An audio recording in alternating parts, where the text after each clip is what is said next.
My message is always, it doesn't have to be like this, right? And you can rewrite your story. And it's all about deconstructing the narratives in your head and reconstructing new ones, right?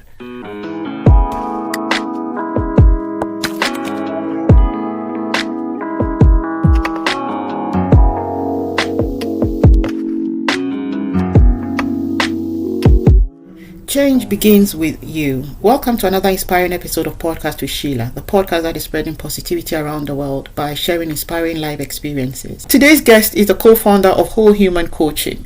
He is the author of Fearless, Crossing the Bridge from Fear to Bliss. Today we are discussing his collage of life experiences and his book. As usual, we aim to motivate, inspire, and inform you. Hello, Colin, and welcome to Podcast with Hey, SHEILA. SHEILA. Nice to meet you. Thanks for having me. It's great to be here. Yeah, it's an honor to be speaking with you today. I've had a brief look at your background story and I'm excited for us to talk about it because this is down our street. So before we kick the ball rolling, can you give us a brief background of who Colin really is, where he comes from, the basic stuff? Yeah, okay, sure. Gosh, that's a good question. Where do I come from? I've kind of had two lives, or three actually. The first part of my life, I was in banking. I got my MBA. I was in finances. I started my own financial services company, and I kind of realized at about 35 that all of those things that I wanted and to achieve and have and do and stuff like that really weren't doing it for me. So I made quite a large pivot and left Switzerland, left Europe, left banking, and got into international development. I felt it was much more tangible, being able to see things and design things and build things. And I did that for about 20 years. And in the past few years, I have been doing slightly less on the sort of placemaking, master planning, and real estate development side, and really completely focused on my coaching and strategic advisory these days. And so that's where I am today. And the reason to create something like Whole Human Coaching was myself and my colleagues really just recognized that life has gotten so complex, right? Yeah. And we live in, no matter where you are, I think whether it's the UK or North America, we're living in very complex times. And it's hard for us as humans to manage all of this. So Whole Human Coaching looks at you a little more holistically than the old sort of coaching models that would keep you on a certain track. So we go out into mentorship and advisory and counseling, or just being, sometimes you just need to be a friend, or sometimes you might have to be quite a bit more directive based on what the client needs and is asking for. So that's really all that is. But I got to it through living and working all over the world, and with great highs and great lows along the way. So that's why I'm here, just trying to inspire other people to break through their freedom and fearlessness. Great, exactly. And I'm happy for us to coming from that direction, but I want us to go slowly on your story because, as you know, the point is to inspire people and educate them as well. And the last episode before we went on this long break and we bounced back a couple of weeks back, I think the last story we did was an engineer who had just transitioned into becoming a school teacher. And people would ask a lot of questions. I personally had a lot of questions because one will think, why would anybody leave such a lucrative job, in quotes, in our world standard, to go and teach? That is not to say teaching is not a good job as well, but from the way we view it through the lens of the world, anybody would obviously, you know what I mean. But he had explained that teaching gave him fulfillment. And I agreed with him on so many lengths. I had read from your background story that you had a shiny life, if I should say it in quotes. You had even met Hillary Clinton, Elton Jones, and you were hanging out in George Clooney's villa. Why would you leave all of that to start all over again? I left it all because I hit a wall one day.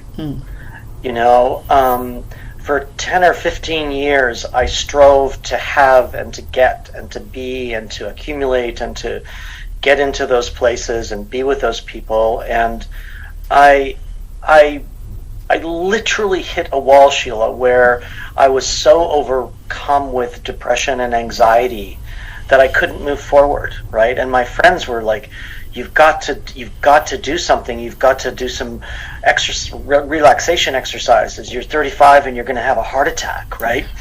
And I didn't believe in any of that, right? But I went and started to do a little bit of Reiki, a little bit of breath work, you know, learning, you know, what the word meditation meant.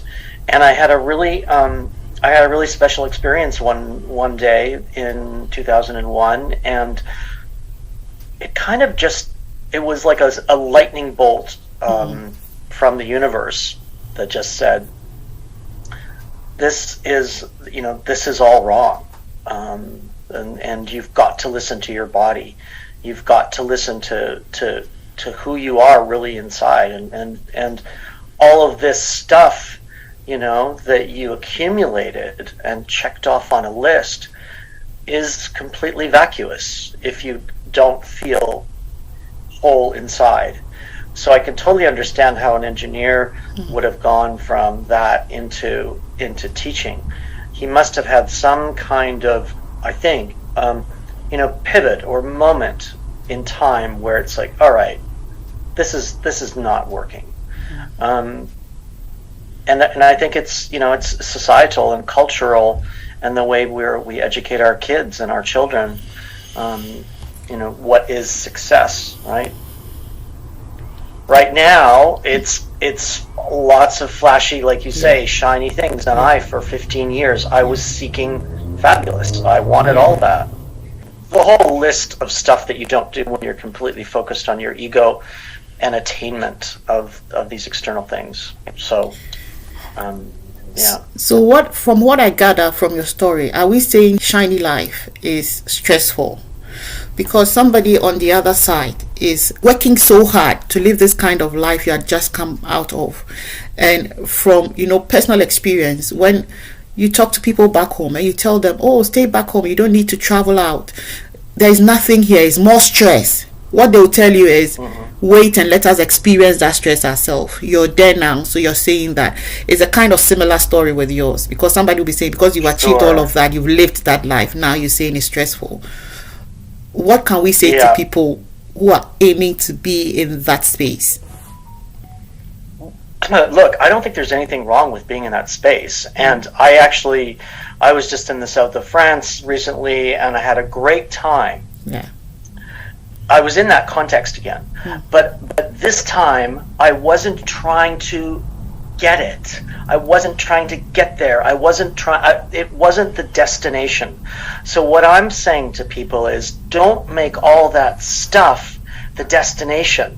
Make it a consequence or a byproduct, right? If you want to attain those sorts of things and live that sort of lifestyle or live in this address or whatever, that's perfectly fine. But don't make it the end goal, because when that thing is the end goal, you're never going to attain it. It's always going to run away from you, right? It's kind of that law of attraction thing, right? So I'm not saying it's a bad place to be. Gosh, I love supporting executives and teams that are abundant, but it's really about, what is your destination? What are you striving for? So if you just think about pivoting that slightly, right? It's like, that's okay. Yeah, okay. You want to attain that. How are you being of service in that process? What are you bringing back to the world? What is your true purpose? What is, and ask yourself, what am I maybe compensating for? Because sometimes, not all the time, I know in my case, I was compensating for some kind of real core wound of unworthiness, right? I grew up in sort of financial instability and divorce and moving continents, and I didn't really feel safe for a very long time. So I compensated that core wound of not being okay, not being right, not being whole and perfect, right? I compensated that to get all of those things. Because you want to do two things, I think. Go to the origin story. Why do I need that? Why do I want that? Why do I want to attain that? What's there? Okay. And then go to the destination and make that sort of success a byproduct of that journey and being of service and doing it well, as opposed to I just want that, because that's just ego and greed, and then you can tell when it's all about the money. People are like using other people and stuff like that, right? Yeah, they get life becomes transactional. So and the stress, therefore, right, it doesn't have to be stressful, but the stress is because I'm looking at that nice car or that house or that address, or that's where I need to get to. No, that's the wrong destination. Yeah. Focus on your why, focus on your purpose, focus on your service, right, and your gift. Yeah. And then all of that will come as a byproduct of, a consequence of, not the destination. Yeah, at this point I totally agree with you, because when we look at the world today, this morning I was talking to my children as I was on with the day, and I was saying there's so much toxicity in the world today, and I think most of them broods out of greed, because people want to be what they want to be, what they are not, and what they can't be in the quickest of time. And when that happens, you think of so many ways which are not right to attain, and that is exactly what we are talking about today. And so I believe that if we take our time to build ourselves up in such a way that our focus will not be on the end goal, which is all the flashy things we are looking at, but the impact we are making in the lives of others and our relevance whilst we are here on earth, that would rather make it a bit different than making success the end goal. I need this, I want to get that. And I totally agree with you. And it's good for somebody who's been there, done it all, to be sharing his story from this side of it, for us to all understand it properly. Well, I just know that because I've had sort of three lives, right? Yeah. I know how painful the first life was, while I was striving for that as a destination, as a get to that car, and then I'll be okay, I'll be whole, I'll be accepted, or get to that house, or get to that vacation place, or whatever, right? So in that life, when I was striving, I was depressed and anxious, and coping mechanisms, and probably drinking too much, and being a real awful person to my friends, and not spending time with friends and family and community. That in this life that I'm living now, I have a vision board, but I follow my purpose, and things just come to me. So I think that's the power of the universe, and we can call it whatever we want, but we are energy. And if you're a radio station and you're putting out the right energy, the right energy comes back. Exactly. Whereas the earlier radio station that I was on was one of lack, one of insufficiency, one of insecurity and fear, right? So your listeners want to kind of go in and dig into the why. What is the motivator? What's the motivating story?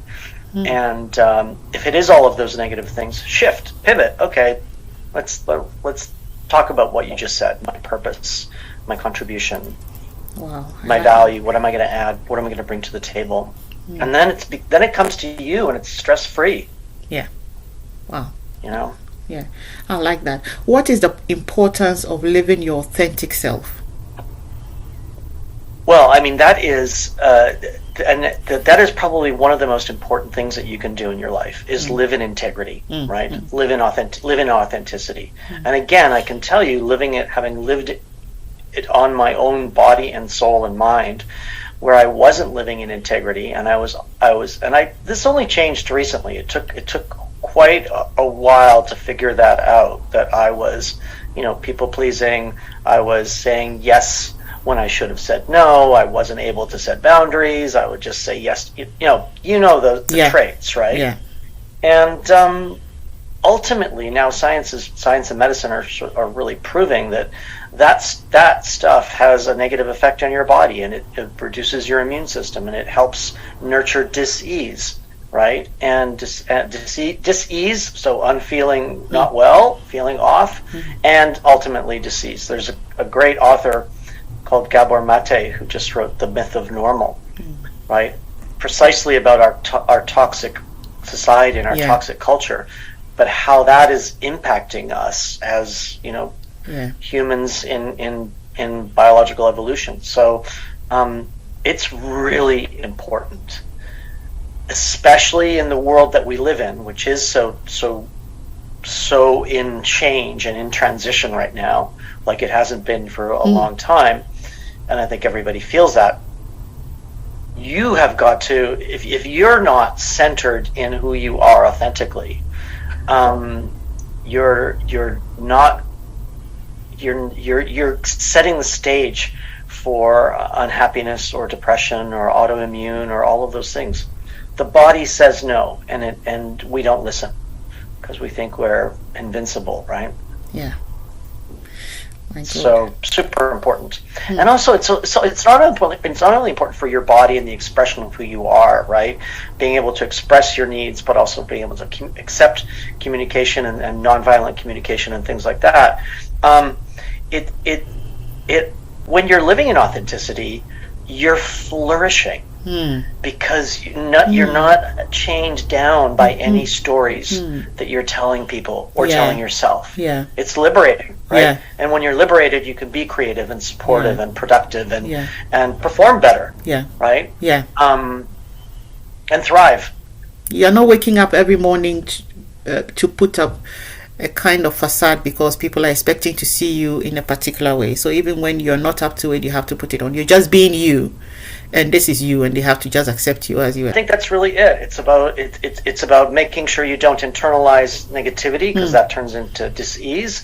And then it's also about, don't internalize and show your true colors and your true self and your true purpose, and make the impact that you're here to make, right? Growing up, just today I was talking to somebody about it, and I said that I don't know, but suddenly I feel I've become very intolerable of certain attitudes and behaviors. I just cannot put up with it because I expect people. I feel that our society has become very mannerless, but I wasn't born in those age, like those years of my father and things like that, when things are done in a particular way, whereas lately things are very flexible. But I tend to have the mind of those years, and I expect things to be done in a particular way. But if I don't see it like that, I just cannot tolerate it. Just like meeting people and they not being able to do the simple things of life to make everybody's life easy. So for that reason, I tend not, I wouldn't say clash, but I tend to move away from a lot of things because I just can't stand it. And I'm beginning to ask myself, is something wrong with me? In the end, is that going to affect me? Because I'm thinking, am I having issues with everything? Not everything, but people's attitude. And so I tend to ask people, do you think it's wrong if somebody does this? And for some reason, they agree with me. Yes, it is wrong. So then it's not me. But I tend to be seeing that all the time, and I tend to be having issues more often. So I'm thinking, sure, is it from the world today, or is it just me?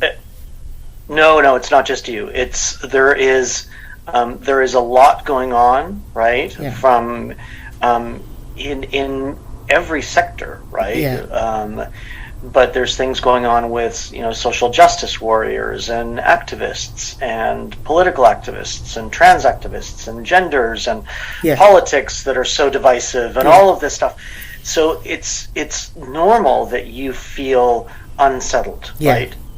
Because we have become so fractured, right? And that's why I'm all about, can we just go back to our shared humanity, because that's what we are, right?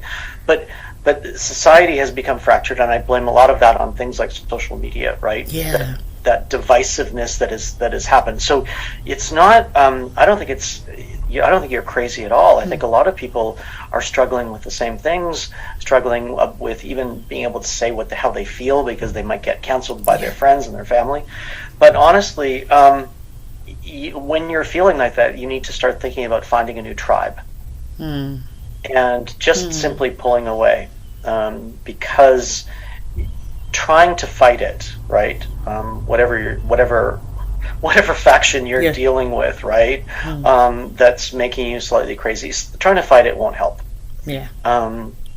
You know, the oil activists and all that stuff. It's like all right, technology is going to solve this, right? Fossil fuels, technology, you know, will solve it. So, you know, let's stop throwing paint and stopping cars and things like that. You just have to retract and turn down the volume on those channels coming to you, because it can make you crazy. But you're not wrong. It's just that's not for you. So it's a question, I think, of pivoting, finding your new tribe, and you can find it because you're not alone in going, this is crazy. Why aren't people? Why don't people have manners? There's 1,000 things happening today that you see out on the streets, and you're like, what's going on? Yes. But a lot of them, if you look at, and this is how I help also my clients and people and friends, I try and help contextualize things in a broader sort of evolutionary biology or geopolitical perspective, or a larger sense-making perspective, right? And a lot of the signs that we see today of, income inequality and wealth inequality, and a lot of the challenges out on the streets everywhere, are really a reflection of the end of an empire, right? And so if you look at even sexuality historically, at the end of empires, they always got a little less defined, right? Which is what we're seeing today. And wealth, the wealth gap. There's all these signs that Ray Dalio has looked at over 5 empires. It's like up, down, and they're all the same. It's just history repeating itself. Doesn't mean that it's nice. These are very turbulent times. But I kind of believe that out of the turbulence we will, new phoenixes will rise. That's hopefully. But I'm optimistic. Yeah, I hope so. My God, this brings me to my next question. That is, what does it mean to rediscover your humanity, and how can it positively impact the next chapter of your life? So I think rediscovering your humanity for me is really just remembering who you are, right? And remembering remembering the community that you live in, and the world that you live in, and the globe that you live in. I think we have somehow forgotten that we're all one species on a little tiny rock, right? A little rock that is spinning around at 1,600 kilometers an hour through the galaxy. So it's just, for me, it's about get some perspective, okay, on yourself in the wider context. And it also, I think, by rediscovering your humanity, you discover that we are all one, right? And that's why I have a bit of a tough thing with all this sort of division that we see now, and the alphabet soups and 70 genders, and it's like, God, can we just remember that we're one, right? And come back and come together on that level. And I think if you can do that for yourself, become more mindful, right? Become less reactive, right?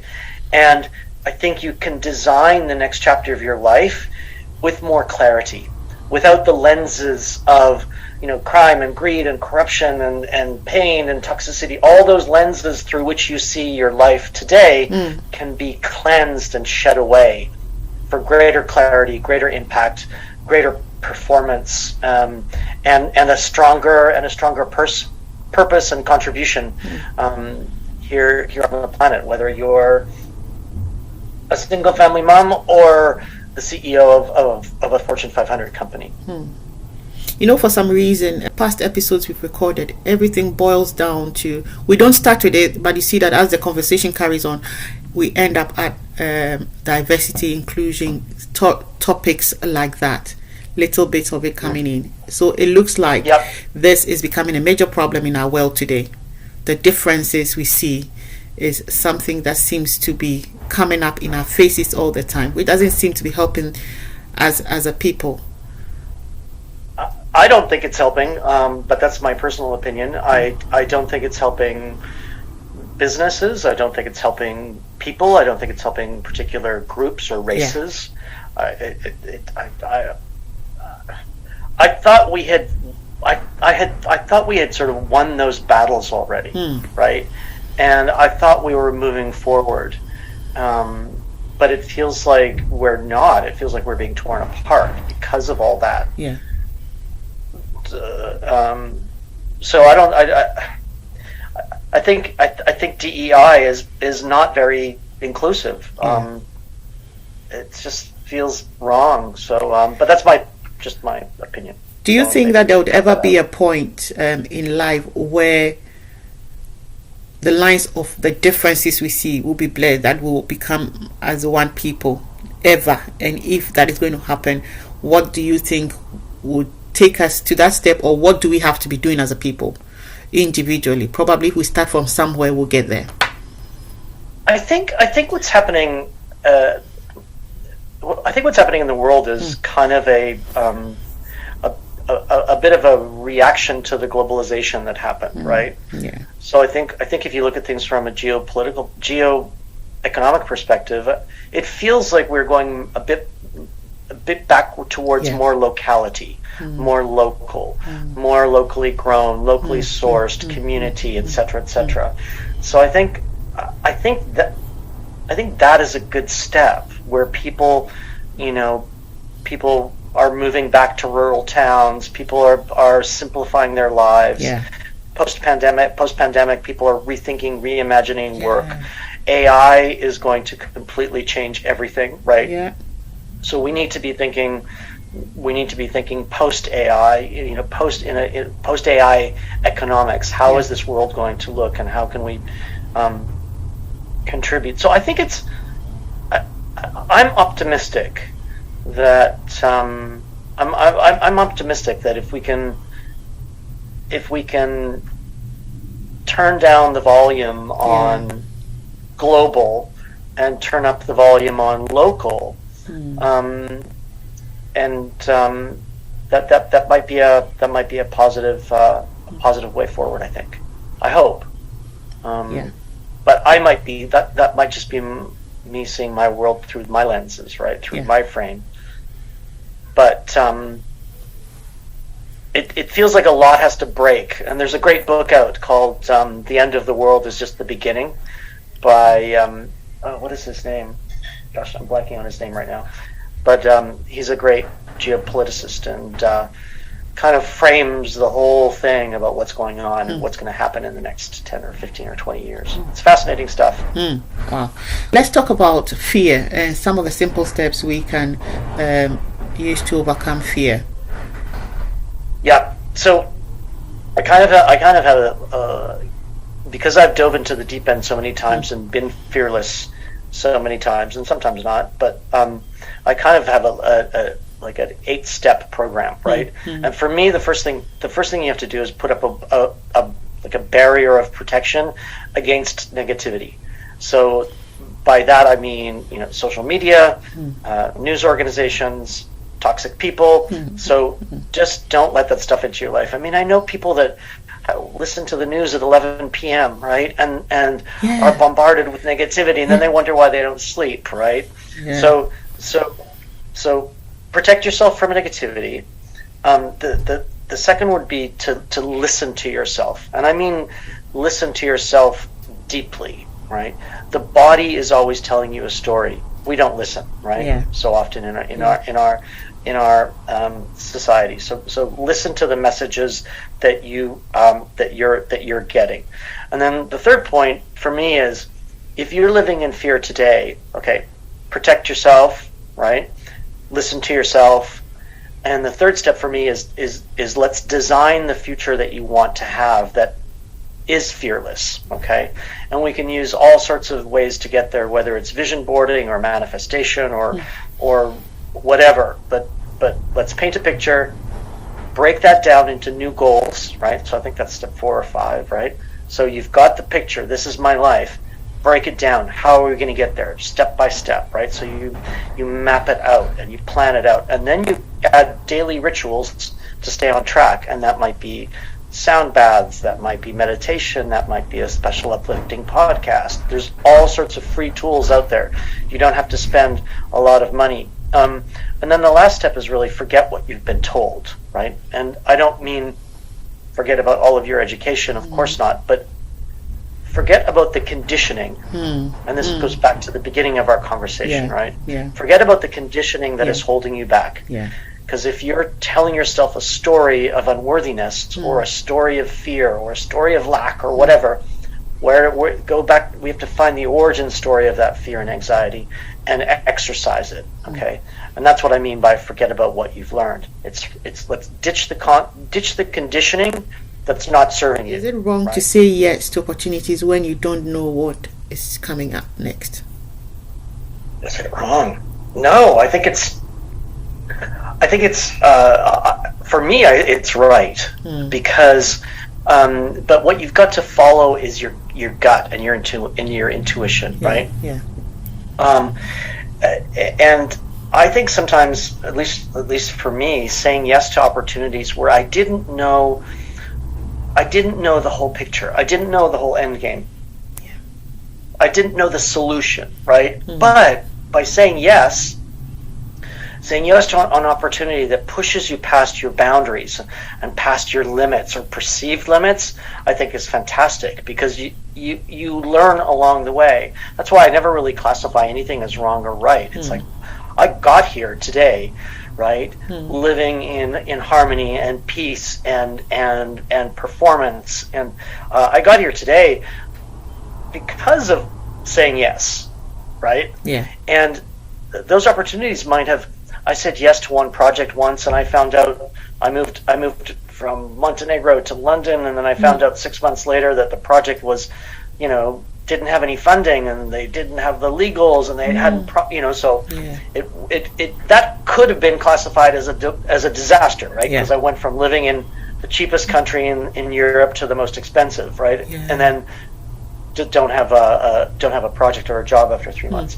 But that opened up other opportunities, right? That I still have today, right? So I'm just saying, if by saying yes, you open up the possibilities, right, and the opportunities, as long as you don't sort of over dramatize or over classify the result of it, right?